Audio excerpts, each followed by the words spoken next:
আসসালামু আলাইকুম বন্ধুরা, কেমন আছেন সবাই? আমি আপনাদের দয়া আলহামদুলিল্লাহ অনেক ভালো আছি। আর আমি আজকে নিয়ে এসেছি বাচ্চাদের বিকালে খাইতে দেওয়ার জন্য একটা সবজি রেসিপি। তো সেই জন্য আমি প্রথম থেকেই আদা রসুন দিয়ে গোশতটা ম্যারিনেট করে রেখেছি। আর এটা হচ্ছে মুরগির বুকের গোশত। বিসমিল্লাহ। গোশতটাকে আমি একটু ভেজে নিব। বাচ্চাদেরকে মাঝে মধ্যে একটু সবজি খেতে দিতে হয়। আর সবজি না খাইলে বাচ্চারা দেখা যায় স্কিনের প্রবলেম, কোষ্ঠকাঠিন্য, বিভিন্ন ধরনের প্রবলেম হয়। সেই জন্য আমি মাঝে মধ্যে একটু গোশত দিয়ে বা একটু চিংড়ি মাছ দিয়ে এই ধরনের সবজিটা রান্না করে দিই, আর ওরা খুব মজা করে খায়। বিসমিল্লাহ।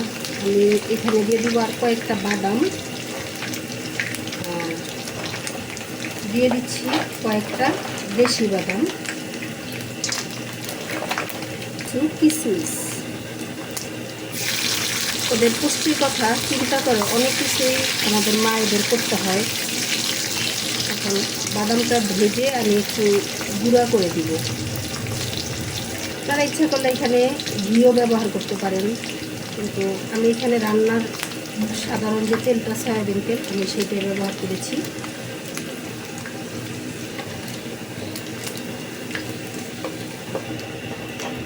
এখন তুলে নিব গোশতগুলি। গোশত ভাজা শেষ। এটা সেটা দিয়ে বিকালের নাস্তাটা বানিয়ে দিলে বাচ্চাদের পুষ্টিও হয়, আবার খেতেও ভালো লাগে। সেই জন্য একটু ব্যতিক্রমভাবে আমি নাস্তাগুলি তৈরি করি। কিছুদিন দেখা যায় পুরি, আবার কিছুদিন সিঙ্গারা, আবার দেখা যায় কিছুদিন সবজি, আলু পরোটা, মানে বিভিন্ন ধরনের নাস্তা আমি তৈরি করি। এখন এই তেলের মধ্যে দিয়ে দিচ্ছি একটু নারিকেল কোড়া। এতে সুন্দর একটা স্মেল আসে, খাওয়ারও একটু স্বাদ বাড়ে। এই জন্য হাতের কাছে যা থাকে তা দিয়ে নাস্তাটা তৈরি করে নেওয়া যায়। ভাজা হয়ে গেছে, দিচ্ছি পেঁয়াজ।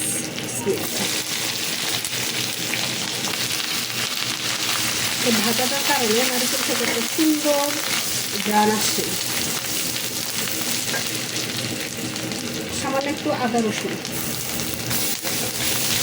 বাতাসের কারণে রান্না করা যাচ্ছে না, চুলায় আগুন লাগে না ঠিকভাবে।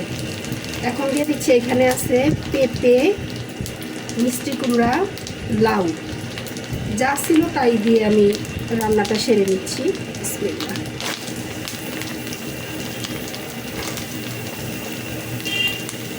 বিসমিল্লাহ।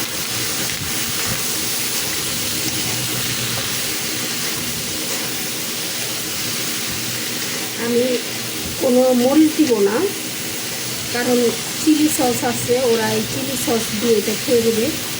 সেই জন্য টমেটো সস আর চিলি সস দিয়ে খাবে।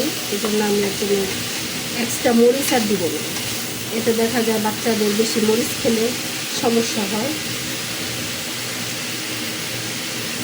দিয়ে দিচ্ছি একটুখানি সয়া সস,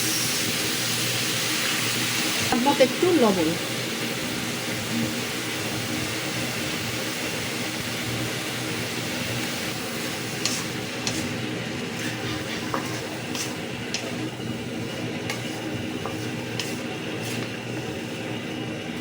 একটু ধনিয়ার গুঁড়া, গরম মশলার গুঁড়া, একটু ভাজা জিরার গুঁড়া। বেশি মশলা দিলে এই খাবারটা আবার শুধু মশলারই ঘ্রাণ লাগবে, সেজন্য আমি মশলা কম দিছি। আর কোনো ধরনের মশলা দিব না। দিয়ে দিচ্ছি থেতো করে রাখা বাদাম আর কিশমিশ। আমি পরিমাণে সব কিছুই দিচ্ছি অল্প অল্প। আর দেখেন, এখানে দুধ থেকে, মানে দুধের সর থেকে আমি ঘি তৈরি করেছিলাম। দিয়ে দিচ্ছি একটুখানি ওই যে ঘি ভাজার পরে যে দুধটুক ছিল ভাজা ভাজা, ওইটা। এটা সুন্দর একটা টেস্ট আসে। খেয়ে দেখবেন এই নাস্তাটা কেমন হয়, খুব ভালো লাগে খেতে।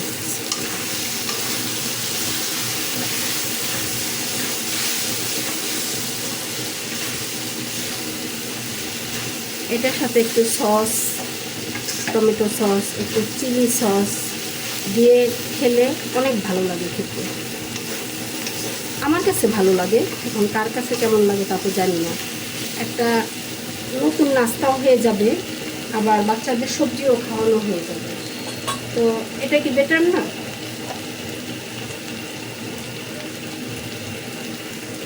দিয়ে দিচ্ছি মুরগি যে ভাজা ওই এটা, আর একটু আমি সামান্য ম্যাগি মশলা দিয়েছি।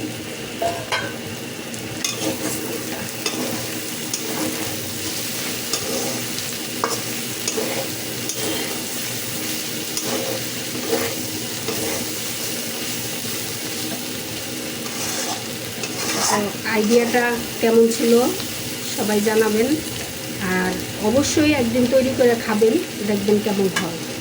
ব্যতিক্রমধর্মী নাস্তা, বাচ্চারাও খুব পছন্দ করে, নিজেদেরও খেতে ভালো লাগে। তো সবাই ভালো থাকেন, আল্লাহ হাফেজ।